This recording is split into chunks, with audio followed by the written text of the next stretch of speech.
Please join me in welcoming the President of Argentina, Javier Milei.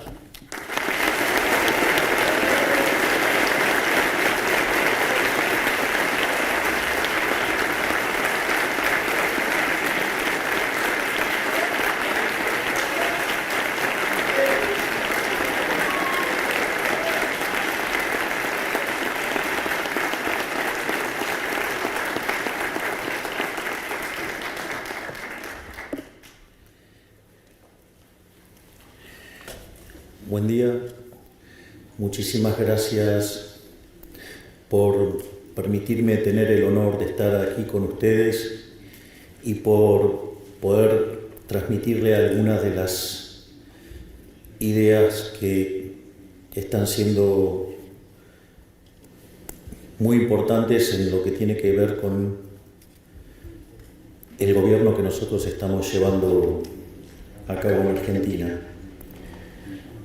Naturalmente, en ningún momento dejo de ser economista y hay cuestiones que se vuelven súper importantes, sobre todo en lo que tiene que ver con la toma de decisiones.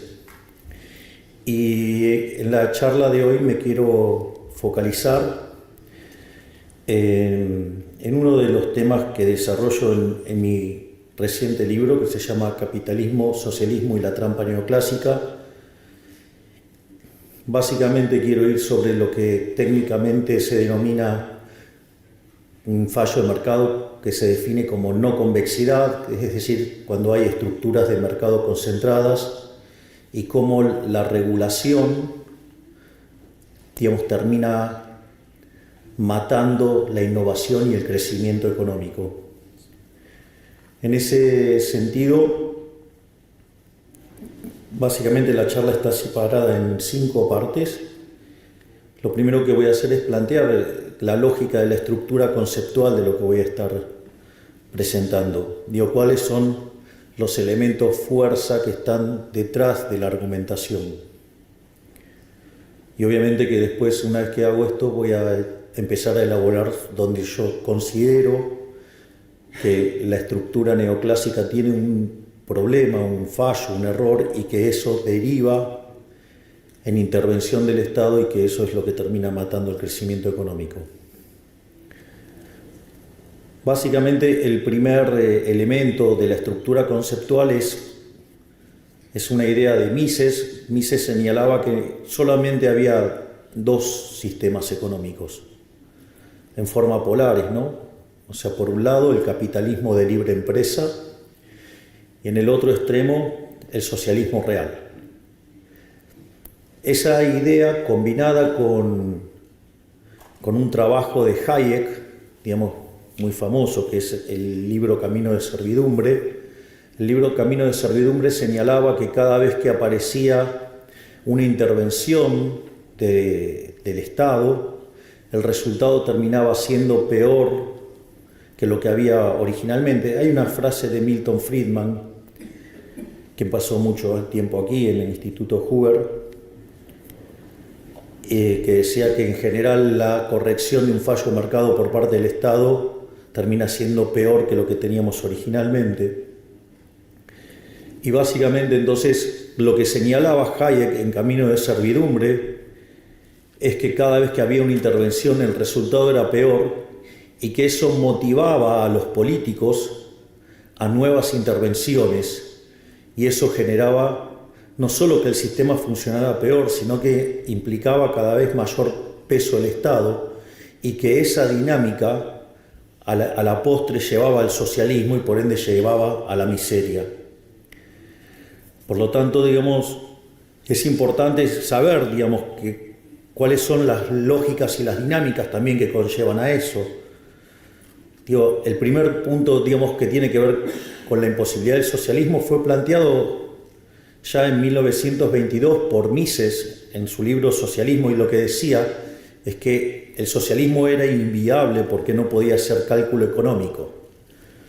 Es decir, concretamente, si uno lo que está haciendo en una transacción es intercambiar derechos de propiedad, y que eso es lo que genera un registro histórico que se llama precio y que eso funciona como un mecanismo de transmisión de señal donde los agentes se coordinan, algunos serán compradores, otros serán vendedores, y que frente a la existencia de divergencias habrá ajustes, es decir, que el sistema de precios es un mecanismo de transmisión de información, de coordinación y de ajuste. El evento se dispara por el intercambio de los derechos de propiedad. Por lo tanto, cuando aparece el Estado e interviene, lo que está haciendo es interferir sobre el derecho de propiedad. Y al interferir en el derecho de propiedad, la señal empieza a tener ruido. Y cuanto más intervención hay, cuanto más se vulnere y violenta el derecho de propiedad, la señal que se transmite cada vez es peor. Y en el límite, en el socialismo real y sin propiedad privada, no hay sistema de precios y por ende el sistema se derrumba. Por eso, en todos los lugares donde se aplicó el socialismo fue un fracaso en lo económico, en lo social y en lo cultural. Y además, como exacerba la violencia de los políticos, han terminado asesinando a 150 millones de seres humanos.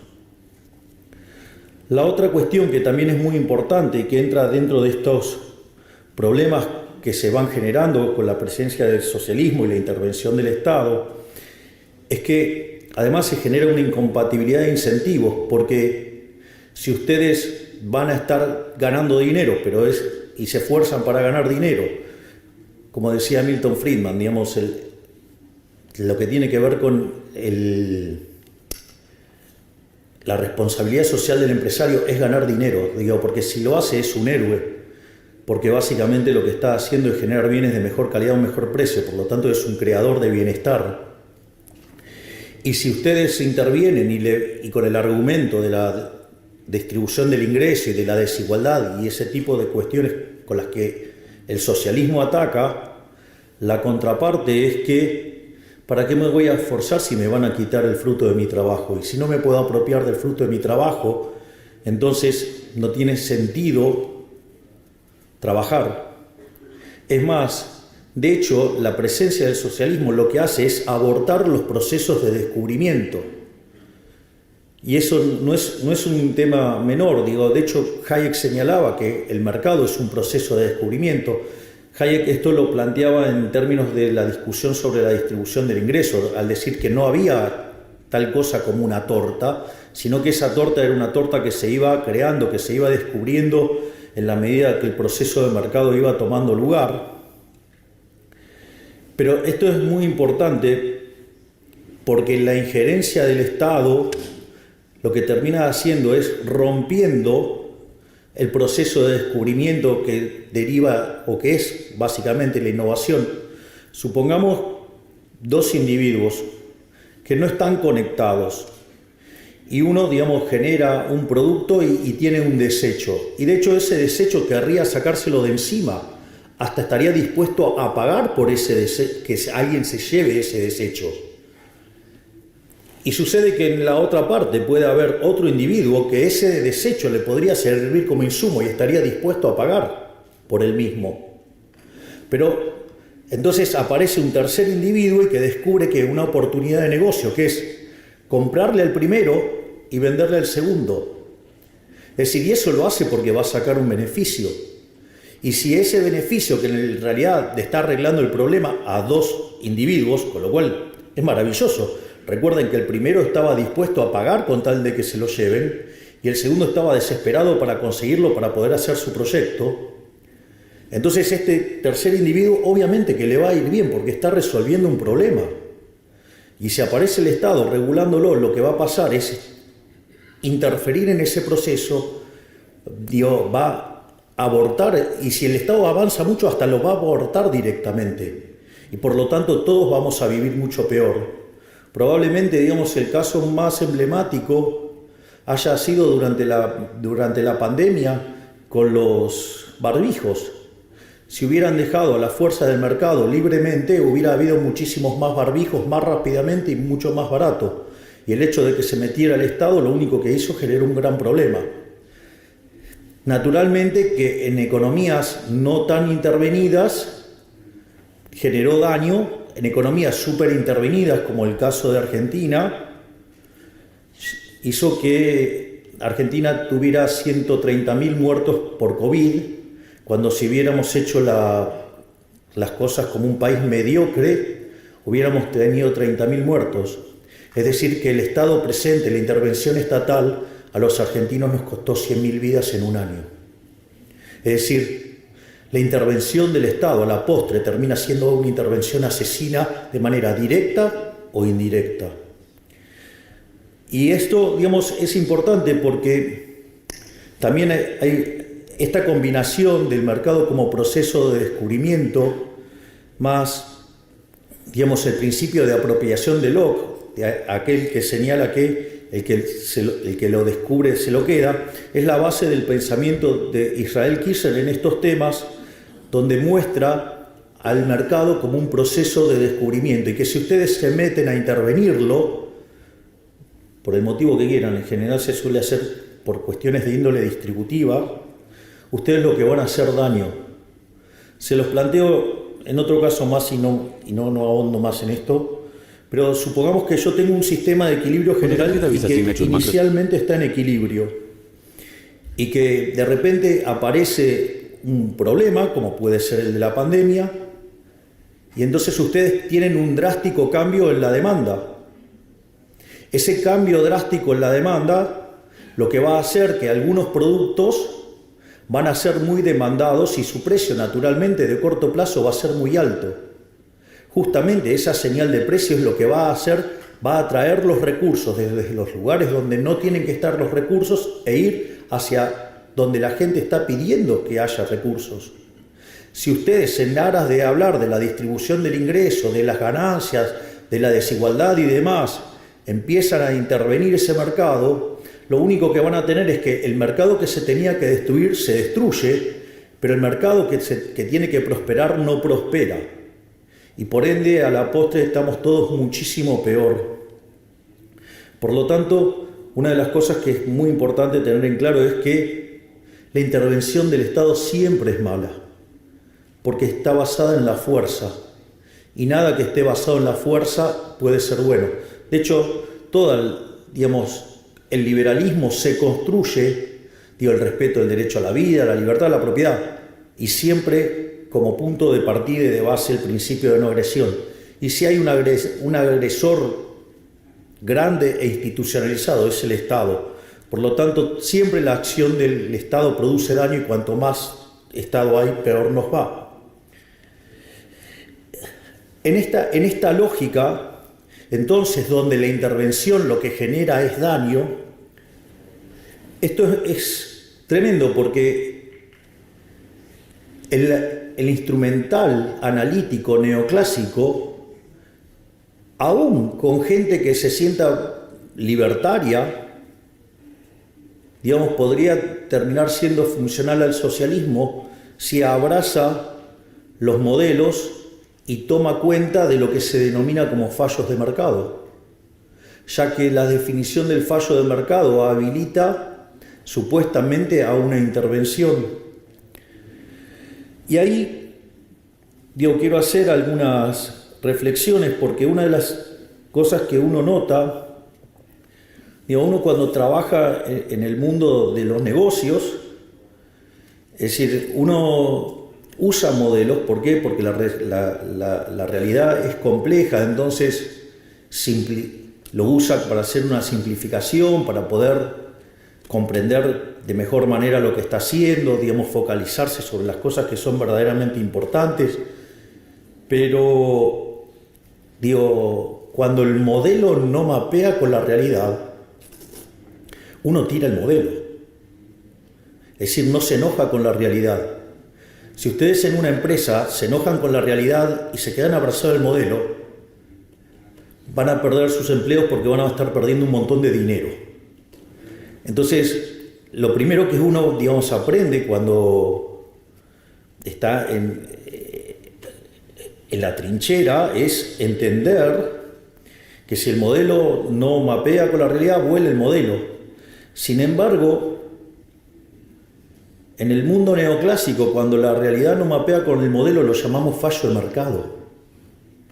Es decir, les diría que estamos enfermos de fatal arrogancia.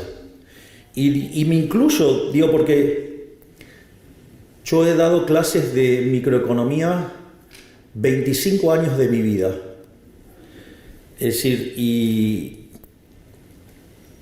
digamos, he leído cuánto libro de microeconomía andaba dando vueltas, leía cuántos modelos y papers salían nuevos. Y bueno, pero todo cambió el día que leí a Murray Newton Rothbard en un trabajo que se llama Monopolio y Competencia, y ahí ese día mi vida cambió. Pero entonces lo que quiero decir es que habilitar ese concepto de falla de mercado y la intervención lo que hace es favorecer el socialismo. Es decir, terminamos siendo funcionales al socialismo. De hecho, dentro de lo que es la estrategia del socialismo del siglo XXI y la forma de avanzar sobre las economías, y donde Latinoamérica es un gran ejemplo, digamos, el socialismo del siglo XXI ha sido muy exitoso en Latinoamérica, ha tenido un montón de presidentes.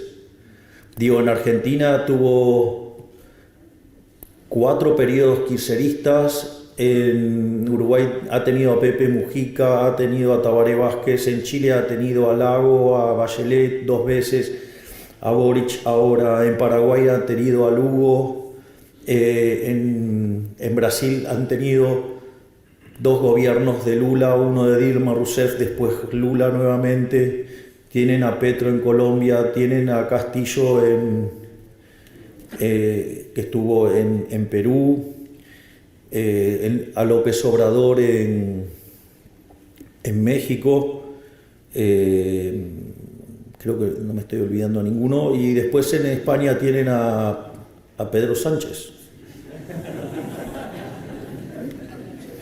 Es algo así como un kirchnerista, y ya no diría que es de buenos modales porque no los tiene.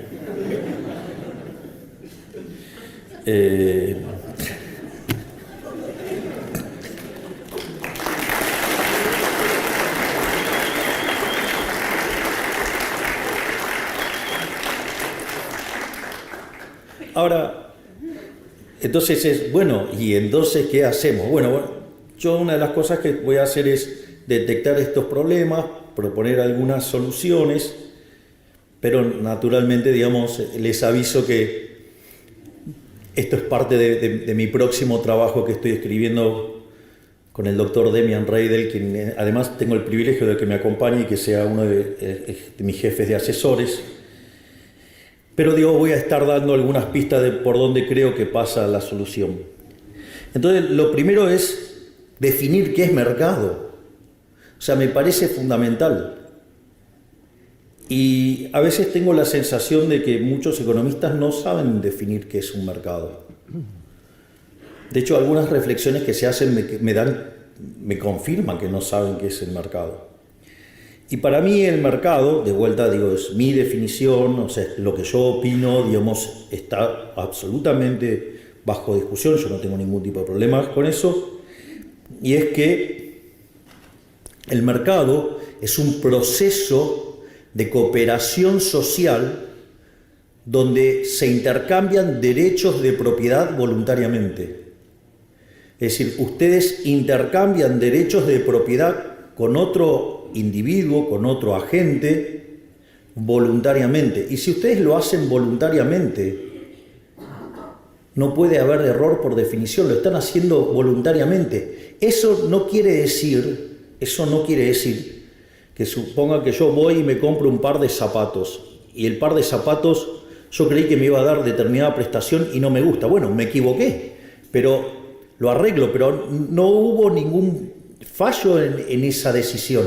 Es decir, en ese momento que yo tomé la decisión era lo que yo quería hacer y lo hice voluntariamente. Nadie me forzó a hacer esa transacción.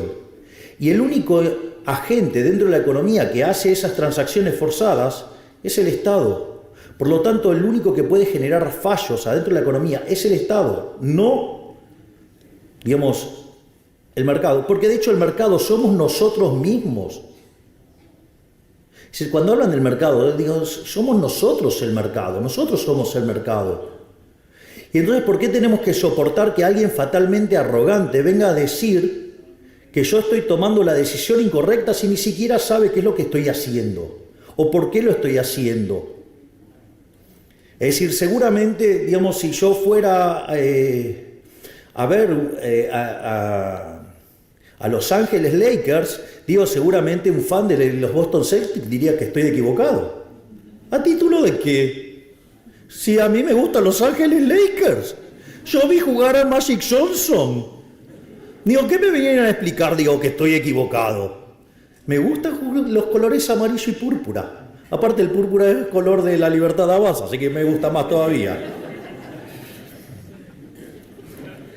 Entonces, y esto es muy interesante, esto a mí me pasa regularmente en la discusión pública, aparece algún problema y algún estatista me dice, ahí está, el mundo de Milei genera estos problemas. Entonces digo, ok, a ver, vamos a ver si el mundo de Milei genera estos problemas. O sea, aparte que poderoso que estoy, genera un problema yo mismo.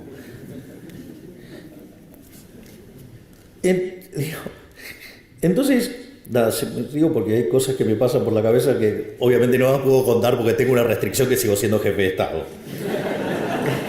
Así es que cuando escuchan, cuando ven que hago hay así como un silencio, les pido por favor que me entiendan. Entonces, una de las cosas que yo digo es, si ustedes creen que hay un fallo de mercado en un determinado mercado, la primer prueba que propongo es que se fijen si no está la intervención del Estado. Porque no sea cosa que en realidad lo que ustedes están percibiendo como un fallo de mercado, en realidad es justamente los daños que causa la acción del Estado. Y si ustedes corrieran al Estado del medio, seguramente que estaríamos mejor. Entonces, el primer punto es, vayan y chequeen si está metido el Estado. Ahora, si ustedes fueron, chequearon y el Estado no está metido, les hago una sugerencia. Vayan y hagan el análisis de vuelta porque está mal. Es decir, obviamente, yo soy un liberal libertario. Entonces, nada, lo que voy a dar es fundamentación de por qué digo lo que digo. Entonces la pregunta es cómo, digamos, o sea, a mí me motivó todo esto. Una de las cosas que a mí me pasaron, digamos, de tanto hacer microeconomía y equilibrio general, cuando apareció toda la literatura moderna de crecimiento económico, digo, me resultaba muy amigable, toda microfundamentada, me resultaba de muchísima facilidad, a punto tal que me puse a estudiar crecimiento económico y me terminé especializando en temas de crecimiento económico con y sin dinero. Algo que también, digamos, está motivado por el hecho de que el economista más importante de la historia argentina, Miguel Sidrowski, era especialista en crecimiento económico con dinero. Entonces tenía ya, digamos, una cierta atracción por eso. Y todos los microfundamentos me habían resultado de muchísima utilidad y haber dado clases también de economía matemática también me ayudaban. Entonces es que empecé a trabajar en estos temas. Y en un momento me invitaron a dar una charla en el World Economic Forum, no la última que hice tanto escándalo, cuando era una persona más tranquila. Que me invitaron a hablar sobre demografía y crecimiento, y cuando empiezo a mirar esto, me encuentro con los trabajos de Angus Maddison, y me encuentro con algo que todos ustedes conocen, yo igual lo voy a describir, pero seguramente todos ustedes lo conocen, que es lo que se llama el palo de hockey. Es decir, esa serie que presenta Angus Maddison con 2000 años de historia, es decir, desde el año 0 de la era cristalina hasta el año 2000, y que nos encontramos que el PBI per cápita durante 1800 años prácticamente estuvo constante, que solamente hubo un 40% de incremento del PBI per cápita en lo que tiene que ver en el siglo XVI, es decir, después del descubrimiento de América, y que la verdad es que era una serie absolutamente monótona, una serie que, digamos, si uno se paraba allá por el 1800 y tenía que elegir entre quedarse con Adam Smith o Malthus, parecía lo más razonable quedarse con Malthus. Sin embargo, digamos, después de la Revolución Industrial, digamos, el PBI per cápita subió cerca de 10 veces. Y eso se da en un contexto donde la población se multiplicó por lo menos por 7 veces.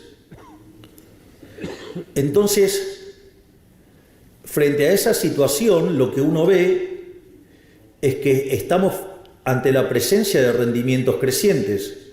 Tenemos más gente entrando en el mercado y, sin embargo, la productividad sube.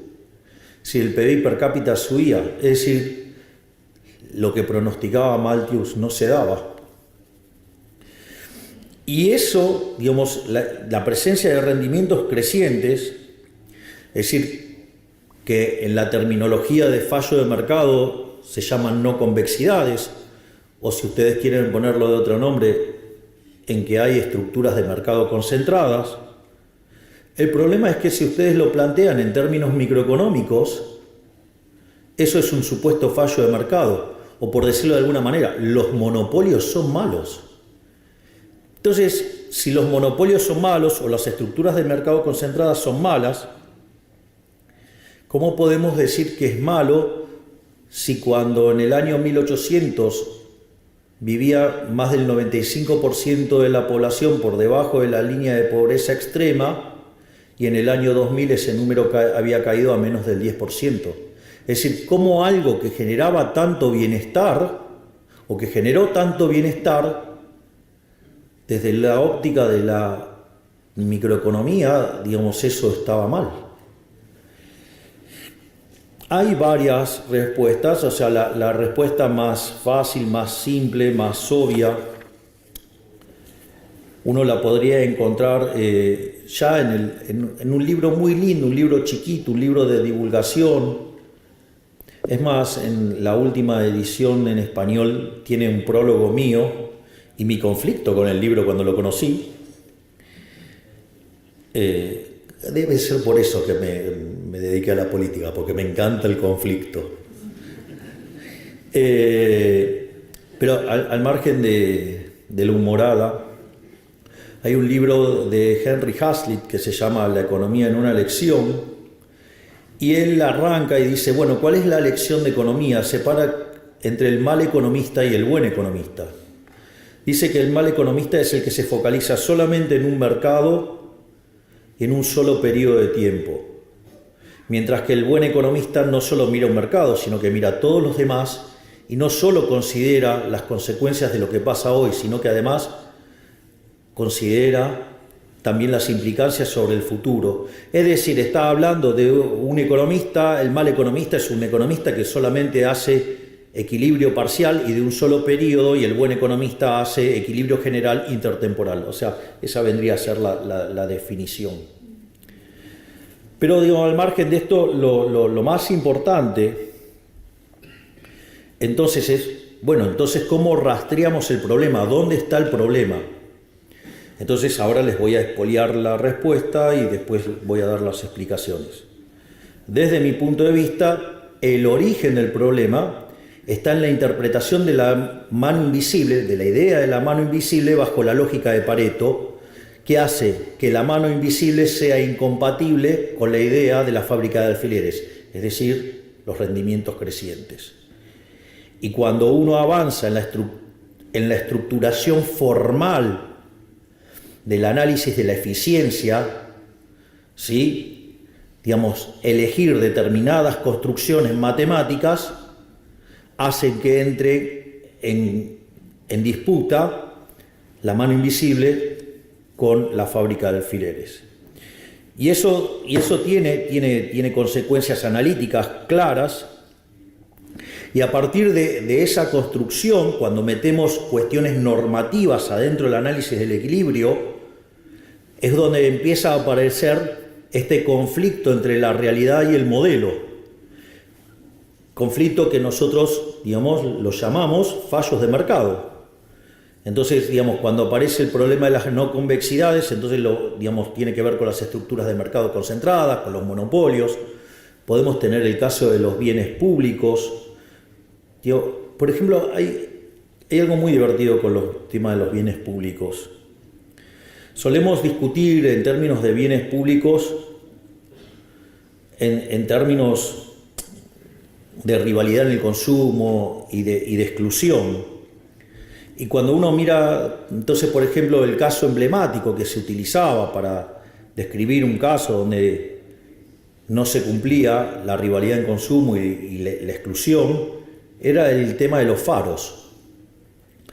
Y en una de esas reuniones que tenía Milton Friedman y otros economistas en Chicago, solía participar un abogado que obviamente que no estaba contaminado con todo el herramental neoclásico que estamos contaminados nosotros los economistas de base.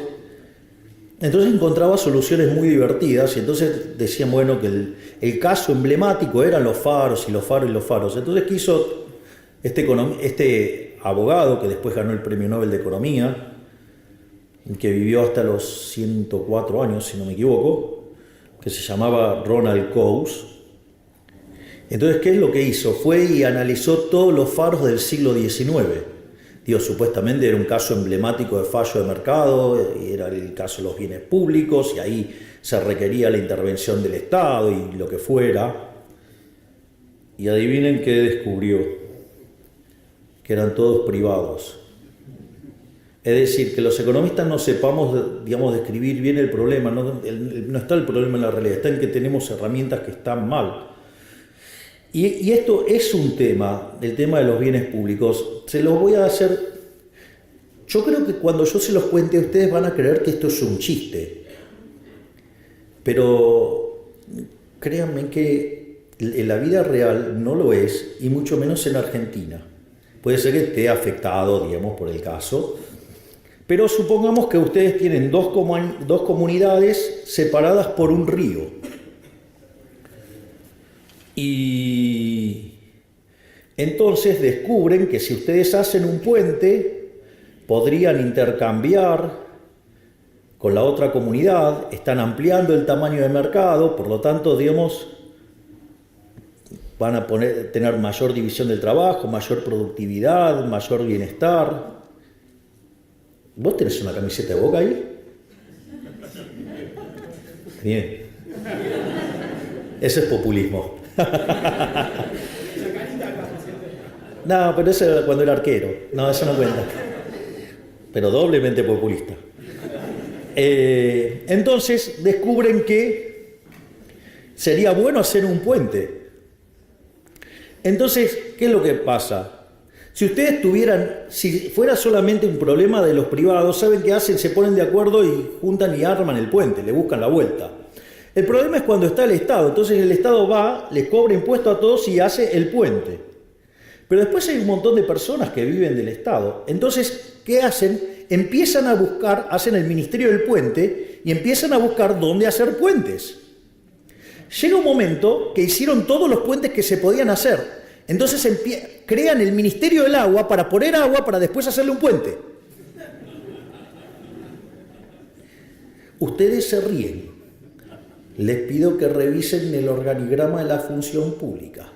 Por suerte, digamos, acá tengo conmigo que me está acompañando este profesional formidable, maravilloso, que es mi ministro de Economía, Luis Caputo, que es el que está llevando a cabo la motosierra.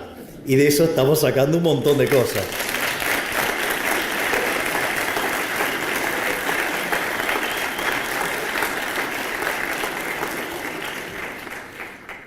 Quiero decirles que a mí me pone muy contento cuando aplauden a mi ministro de Economía, porque no solo que está haciendo el ajuste más grande de la historia argentina, sino que es el más grande en la historia de la humanidad por profundidad y en cantidad de tiempo. Cuando uno junta, digamos, lo que estamos haciendo en el Tesoro y en el Banco Central. De hecho, llevamos más de 13 puntos del PBI ajustados. Y eso, digamos, si ustedes lo planteaban en otro momento, digamos, nos crucificaban a los dos en el medio de la 9 de julio, que es donde hay un obelisco, una cosa alta, grande ahí. Y vamos y lo llevo a las presentaciones y lo aplauden. Es un cambio de época. La gente está despertando las ideas de la libertad. Y el hombre que lo está llevando a cabo es el querido Luis Caputo, que está aquí. Gracias.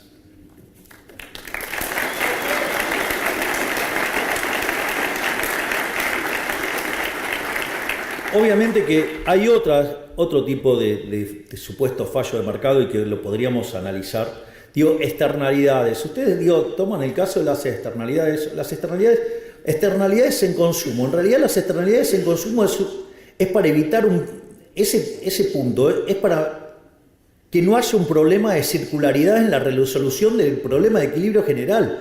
Pero ustedes se creen que la gente es tan idiota que no va a poder decidir, va a llegar un momento que se va a morir de hambre, con lo cual, digamos, va a decidir de alguna manera para no morirse. Es decir, entonces no necesito que alguien intervenga para resolverme la externalidad del consumo, porque a la postre alguien lo va a resolver.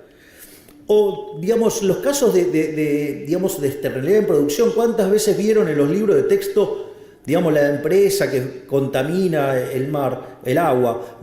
En realidad es un problema de definición de propiedad. De hecho, una de las cosas brillantes que también resolvió Coase era el tema de resolver estos problemas asignando derechos de propiedad.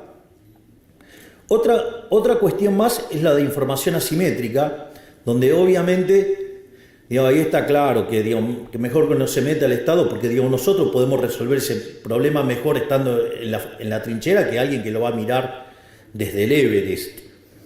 Y la otra cosa también sumamente arrogante es el tema de fallo de coordinación como consecuencia de un problema del dilema de los prisioneros. Si ustedes se fijaron que hay un supuesto fuerte en el dilema de los prisioneros, es que los prisioneros no pueden interactuar. Es decir, ustedes se dan cuenta que ese supuesto tan simple tiene un nivel de violencia institucional grosero. Y entonces, como agarro y meto ese nivel de violencia institucional grosero, entonces ahora necesito un organismo violento para resolver el problema de coordinación, como si los agentes fueran idiotas. Y los agentes no son idiotas, los agentes son inteligentes. El problema es que hay un montón de sátrapas metidos en el medio que se llama Estado y que viven de nuestra plata y que por eso generan estos problemas. ¿Para qué? Para vivir ellos, no para que nosotros estemos mejor. Es decir, ellos se autocrean su propia demanda. ¿Por qué? Porque tienen el poder coercitivo del Estado en el medio. Es decir, el tipo que está en el Estado, digamos, se fija que puede regular. Una cosa que le va a pasar con los reguladores, y esto es importante que lo tengan, como están en esa oficina y necesitan justificar por qué están calentando la silla, crean regulaciones para justificar su existencia y nos arruinan la vida a todos. Esto no es menor, porque esto tiene implicancias directas de cómo esto impacta negativamente sobre la innovación, por ejemplo. Bueno, regulan porque no saben, regulan porque tienen que calentar la silla, regulan por lo que sea y nos están arruinando la vida.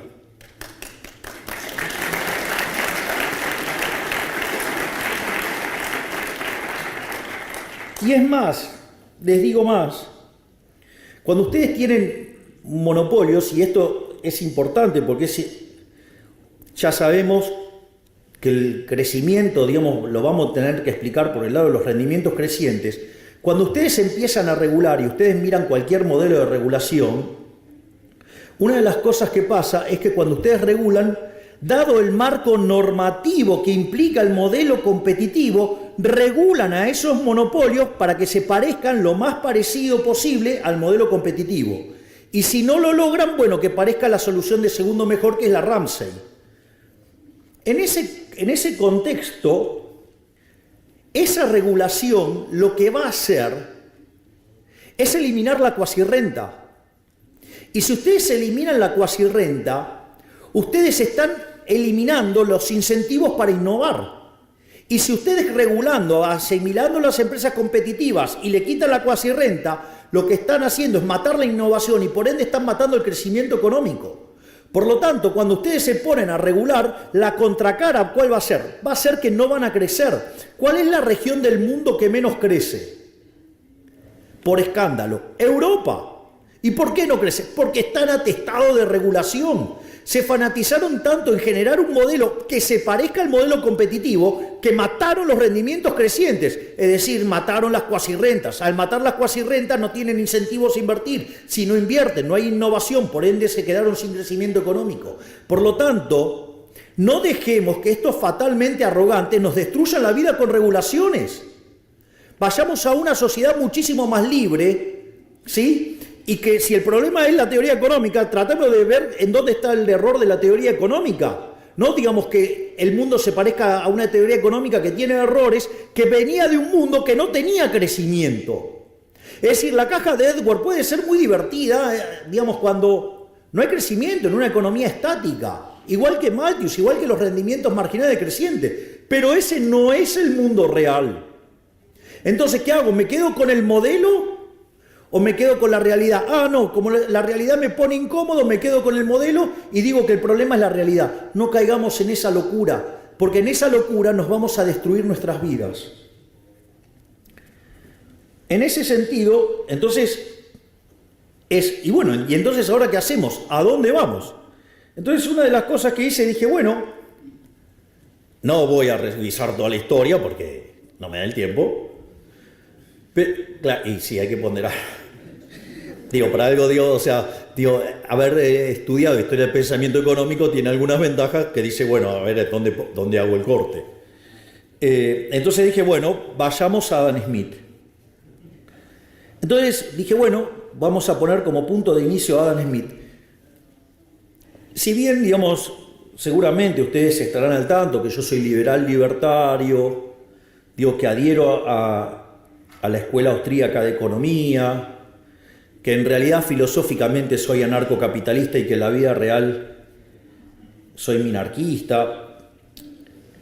A diferencia de mis colegas, yo no tengo una visión negativa de Adam Smith. De hecho, a mí Adam Smith me parece de una suerte de genio total. Para mí Adam Smith es a la economía lo que ha sido Gauss a la matemática, es decir, alguien que estaba 200 años adelantado a su época y fue el que la vio. Es decir, nosotros, como tenemos una forma muy particular de hacer política, entonces los analistas tradicionales nos cuestionan y nosotros nos mofamos de ellos y le decimos, no la ven. Bueno, Adam Smith la vio. En ese sentido, básicamente, desde mi interpretación de Adam Smith, lo maravilloso de Adam Smith que tenía implícito un modelo de crecimiento económico. Es decir, el modelo de Adam Smith tiene en la investigación sobre la naturaleza y las causas de la riqueza de las naciones, para los amigos riqueza de las naciones, lo que tiene es un modelo de crecimiento económico. De hecho, la idea de la fábrica de alfileres es la idea de los rendimientos crecientes, porque ¿qué era lo que decía? Si yo tengo una persona haciendo alfileres, una persona sola, aun cuando fuera muy buena, ¿qué iba a poder producir? 20 unidades. Y no más que eso. Ahora lo que decía es que cuando dividía el trabajo en 15 actividades distintas, la producción de alfileres per cápita saltaba a 5.000. Es decir, ustedes habían incrementado, ¿sí?, en 15 veces la planta en términos de personal y la producción había pasado de 20 a 5.000 per cápita. Y después dice, hay algo que es muy interesante y que a la luz de lo que se viene tejiendo y tallando respecto a las interpretaciones del futuro, en especial con la maravilla que implica, digo, la inteligencia artificial, que es la exacerbación de los rendimientos crecientes, sobre todo para aquellos equilibrios distópicos. Yo les diría, no le tengan tanto miedo a los equilibrios distópicos, porque la idea de la fábrica de alfileres y los rendimientos crecientes y la división del trabajo tiene un límite. ¿Y el límite cuál es? El tamaño del mercado. Es decir, yo no voy a llevar, digamos, 15 digamos, empleados a la fábrica de alfileres, y entonces tendría 50.000, 75.000 alfileres que vender. Si no las puedo vender, no voy a ir a ese nivel de división del trabajo. Voy a ir al nivel, digamos, que me soporta el mercado. Es decir, entonces no piensen el proceso solo del lado de la oferta, piensen que del otro lado está la demanda. Digo, no volvamos a caer en los problemas que caímos en el pasado con el odio a la máquina, es decir, con los luditas. Es decir, porque, a ver, el día que Edison inventó la lamparita, y claro, digamos, los fabricantes de velas estaban muy enojados. Y entonces, y la realidad es que fue maravilloso lo que hizo Edison, ¿no? Porque eso me permitió tener un bien de mejor calidad, un mejor precio, le llegó a más gente, además generó más trabajo y además me ahorré dinero y pude gastar en otros bienes. Es decir, una máquina de generar bienestar. Es decir, los que generan progreso tecnológico son máquinas de generar bienestar, pero nunca pueden ir más allá del límite del mercado. Salvo que haya innovación y que hace que todos seamos más ricos, que todos estemos mejor.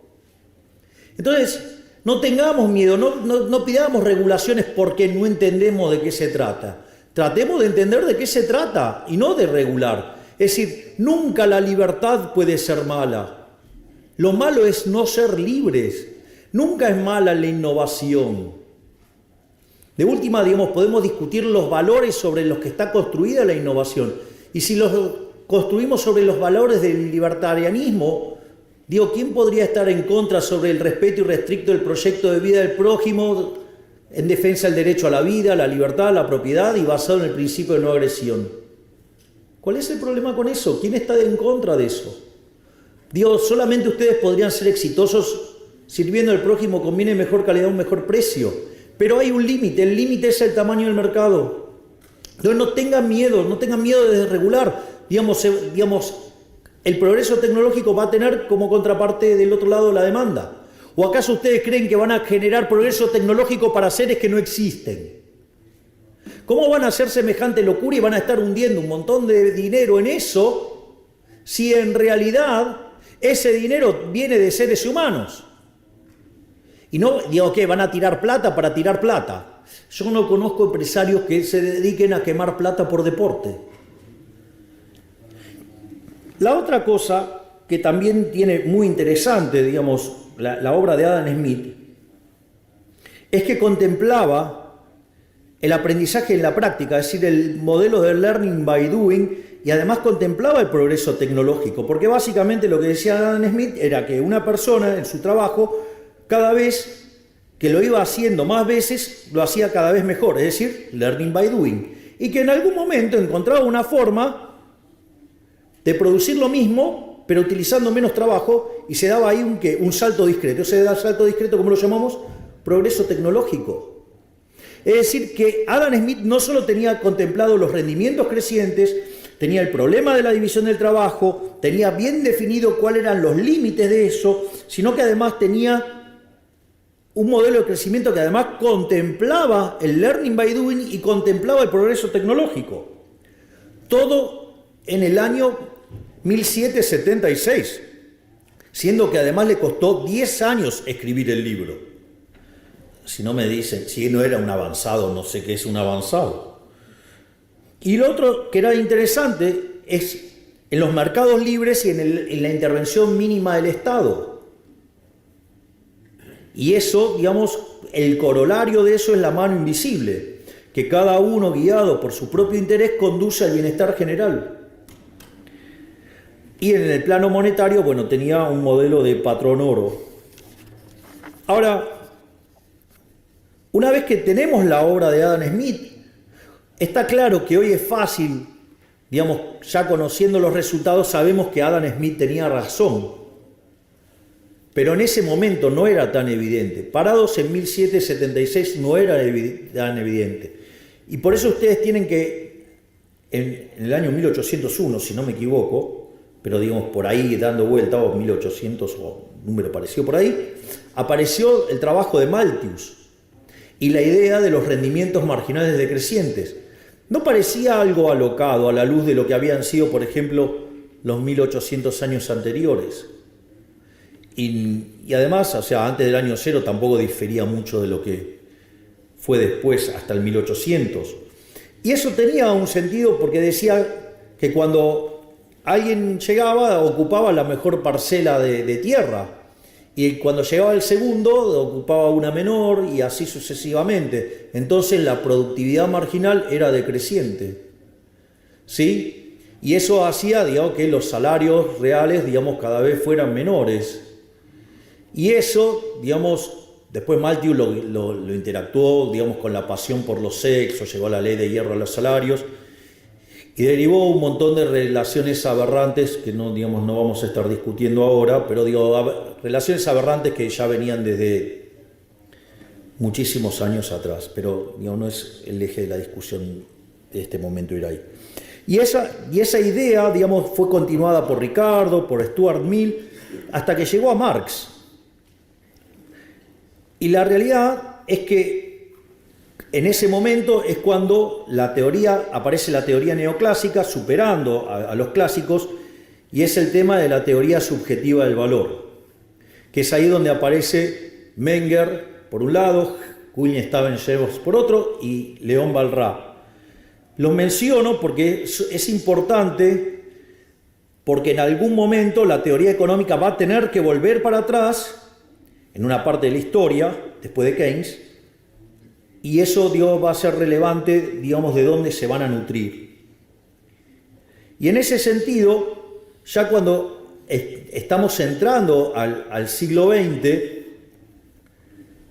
se empieza a hacer evidente que el análisis de Malthus estaba mal, que lo que había planteado Adam Smith estaba bien, que estaba el problema de los rendimientos crecientes y que si uno quería explicar el crecimiento económico con los rendimientos constantes a escala y con el herramental neoclásico en ese formato, no funcionaba, y mucho menos con rendimientos marginales decrecientes. Entonces, los dos primeros que vieron esto fueron Alfred Marshall y Alvin Young. Y empezaron a ver cómo podían hacer para meter la cuestión de los rendimientos crecientes adentro de la estructura de los modelos para poder explicar el crecimiento económico.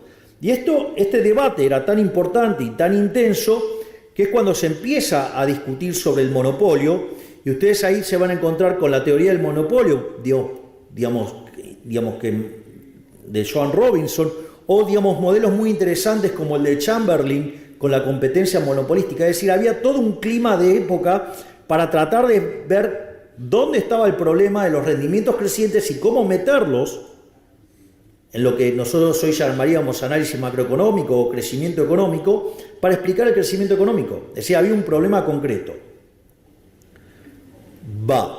Pero apareció Keynes. Y el problema con la aparición de Keynes es que todo el marco analítico que existía previo lo destruyó todo. Es decir, la teoría general es una obra maestra, pero una obra maestra del mal, del terror.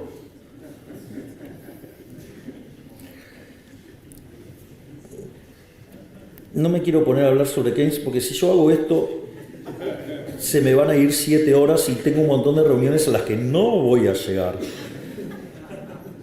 Voy a tratar de ser... A ver, ¿cómo funcionaba el modelo, cómo funcionaba el análisis macroeconómico pre-Keynes? No se llamaba macroeconomía, pero no importa. Hoy lo podemos pensar así. Eran lo que se llamaban los modelos a la Wiesel, que eran modelos de naturaleza intertemporal, donde la interacción entre ahorro e inversión determinaba la tasa de interés, la que se llama la tasa de interés wieseliana. decir, como la tasa de interés siendo un mecanismo de coordinación intertemporal, que no es ni más ni menos que el precio relativo de los bienes presentes respecto a los bienes futuros, y en el mercado de dinero se determinaba el nivel de precios. O sea que era un modelo de características intertemporal, donde en el mercado de bienes se determinaban los precios relativos, ¿sí? Y si lo pasaban a criterio intertemporal, ahorro-inversión determinaban la tasa de interés y eso tenía que tener todos los precios relativos alineados en términos de bienes para que todos coincidieran que tenían la misma tasa de interés, para que no haya arbitrajes intertemporales. Y ahí lo que hizo Keynes fue romper todo. Lo primero que hizo es crear una función de consumo dependiendo del ingreso, lo cual, en términos de los que entienden de equilibrio general, eso es una aberración. Las funciones de equilibrio general no contemplan cantidades, contemplan todos los precios. De hecho, digamos, un modelo de equilibrio general viene determinado por las preferencias, las dotaciones y la tecnología. Y si sacan las funciones de exceso de demanda, dependen de los precios. No hay, el ingreso no aparece ahí. Eso es una cosa. El ingreso se deriva de vender mis dotaciones y de la participación que tengo en los beneficios. Por ende, digo, con los precios está toda la información. Pero como Keynes no era economista y solamente había tomado un curso con Marshall, que era el campeón del equilibrio parcial, se le ocurrió meter ahí en la función de consumo el ingreso. Y ahí, ¿qué hizo? Le rompió la intertemporalidad al consumo y por ende, digamos, el ahorro pasaba a ser un residuo. Después, en materia de inversión, es interesante la teoría general, porque tiene un capítulo hermoso describiendo cómo son los criterios de inversión y en el otro dice que, bueno, básicamente los animal spirits. Tengo versiones más groseras, pero no puedo hacerlo como jefe de Estado. Por lo tanto, ahora en el mercado de bienes pasa a determinar, no, digamos, la tasa de interés, sino que pasa a determinar el ingreso. Y ahora, con ese ingreso, determina la demanda de trabajo, que frente a una oferta de trabajo, con eso determina el salario. Y tiene un par de problemas, porque le falta determinar el nivel de precios y le falta determinar la tasa de interés. Entonces decide determinar, de una manera absolutamente delirante, determinar la tasa de interés en el mercado de dinero. Digo, lo cual es una locura, porque la tasa de interés existe no porque existe el dinero, sino que existe porque existe el tiempo. Con lo cual lo rompió todo ahí. Y además necesita, o sea, ¿cómo va a haber tasa de interés en un modelo de un periodo? Digo, se dan cuenta que no tiene sentido, no tiene gollete. La tasa de interés es una cuestión esencialmente intertemporal. Por lo tanto, obviamente no tenía teoría del capital ni nada por el estilo.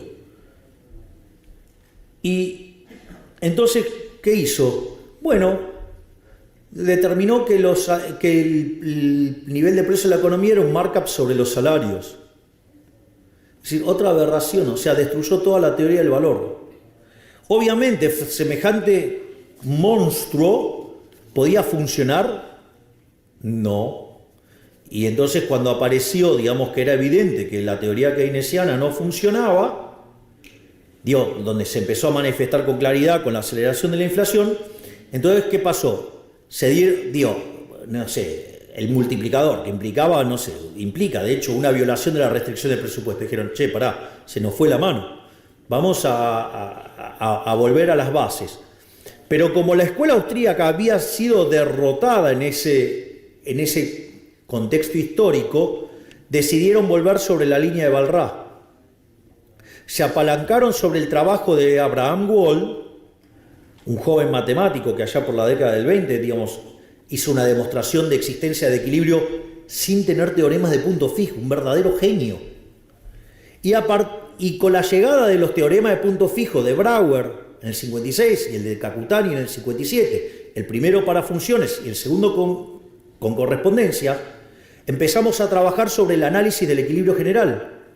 Y en el equilibrio general, básicamente, ¿qué estudiamos? Si el equilibrio existe, si es único y si es estable. La maravilla de los teoremas de punto fijo es que si nosotros estamos trabajando con conjuntos que son cerrados, que son acotados, que además son, digamos, que esos conjuntos son convexos, y en el caso que tengamos funciones continuas, podemos aplicar el teorema de Brouwer y entonces el equilibrio existirá, será único y además será único. Y en el caso de correspondencias, el equilibrio existirá. No sabemos si es único y si hacemos algunos supuestos adicionales, ya sea del lado de la demanda o del lado de la oferta o de los dos lados, digamos, nos podemos asegurar la unicidad. Y al mismo tiempo, si sabemos que los efectos directos superan los efectos cruzados, la matriz es de, digamos, con los cambios de la demanda frente a los precios, los efectos directos superan los cruzados, la matriz es definida negativa y por ende el equilibrio es estable. O sea, con lo cual resolvemos el problema de que el equilibrio existe, es único y es estable. Hasta ahí no tenemos ningún problema. Porque la continuidad, en el caso que trabajemos con funciones, o la semicontinuidad superiormente, digamos que trabajemos con correspondencia, lo podemos asegurar sin necesidad de tener estos problemas en cuanto a lo que necesitamos en materia de existencia. Y entonces, ¿dónde aparece el problema? El problema aparece cuando queremos meter el óptimo de Pareto. Es decir, cuando además a ese equilibrio, que ahora sabemos que existe, que es único y que es estable, le queremos agregar propiedades en términos de bienestar. Cuando nosotros metemos ese problema en términos de bienestar, ¿cómo se resuelve?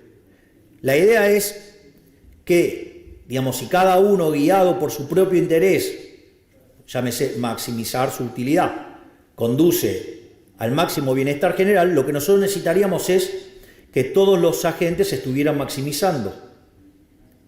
Y cuando nosotros, digamos, lo planteamos en términos de el consumidor, no es un problema. Y el problema ahora, ¿dónde aparece? Aparece por el lado de la firma. Entonces, uno de los problemas que nos vamos a encontrar es que no pueden aceptar los rendimientos crecientes porque en ese caso las funciones de producción serían funciones convexas y por ende no podrían encontrar un máximo salvo que lo encuentren en un borde.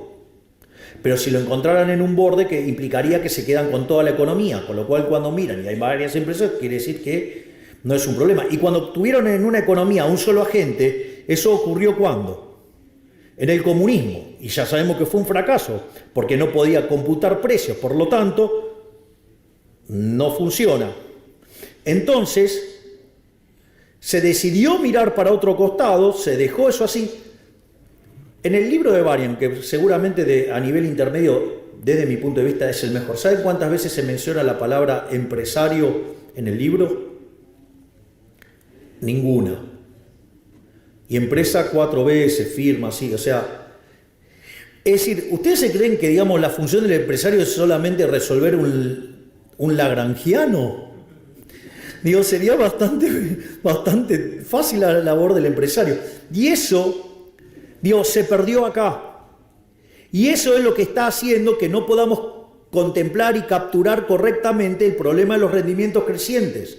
Y ese problema de querer hacer el análisis de bienestar llevó a utilizar malas construcciones matemáticas que nos hace quedar con los rendimientos constantes a escalas o marginales decrecientes, y que si hay algo que en la realidad difiere con el modelo, lo llamamos fallo de mercado, y eso habilita la intervención, y cuando habilitamos la intervención el resultado va a ser peor. ¿Y cuál es el problema con todo esto? Que cuanto más avancemos con el tema de las regulaciones, más vamos a estar matando los rendimientos crecientes. Y cuando estemos matando los rendimientos crecientes, como vamos a estar matando la generación de beneficios, vamos a matar los incentivos a innovar. Y si matamos los incentivos a innovar, no crecemos más. Por lo tanto, sugiero, porque ya no me dan los tiempos, leer activamente un trabajo de Murray Newton Rothbard, el inventor del anarcocapitalismo, que se llama Monopolio y Competencia, que está dentro de un libro maravilloso que también recomiendo leer, los 3 tomos, que se llama El hombre, la economía y el Estado. El tercer tomo se llama Poder y Mercado, pero es parte de la misma obra, que es cuando Rothbard se vuelve anarcocapitalista, para ver, porque les va a hacer abrir los ojos, y es que los monopolios no son malos. Si yo tengo 10 empresas y una crea un producto, no sé, un celular, de mejor calidad o mejor precio, ¿qué cree que va a pasar con las 9 restantes? Van a ir a la quiebra. Pero ese empresario que mandó a la quiebra a los otros 9 es un benefactor social, porque me está dando un bien de mejor calidad a un mejor precio, por lo tanto tengo mejor prestación en mi celular y además puedo consumir otros bienes, es decir, me está facilitando la vida. Y entonces, no, bueno, pero ¿qué va a hacer con ese dinero que gana? ¿Qué me importa? Si lo ahorra, se transforma en inversión en otro lugar. Si lo reinvierte, su empresa crece más, me va a dar todavía mejores celulares y va a pagar mayores salarios y voy a ahorrarme más plata y voy a hacer un montón de otras cosas. ¡Fantástico! O sea, ¿cuál es el problema? O la otra, miren, este tipo es tan malo, es tan villano que ¿saben qué hace? Todo el dinero que gana lo entierra en el piso, lo entierra. Aun cuando, digamos, quede como un cráter, ¿no? Si hiciera eso, está quitando dinero de la economía, por lo tanto el nivel de precios es menor y nos beneficiamos todos. Por lo tanto, no tengamos miedo, vayamos hacia adelante, seamos optimistas, no sabemos cómo va a ser el futuro, lo único que sabemos es que va a ser mucho mejor y va a ser muchísimo mejor si en el medio sacamos al Estado de toda nuestra vida. Muchísimas gracias.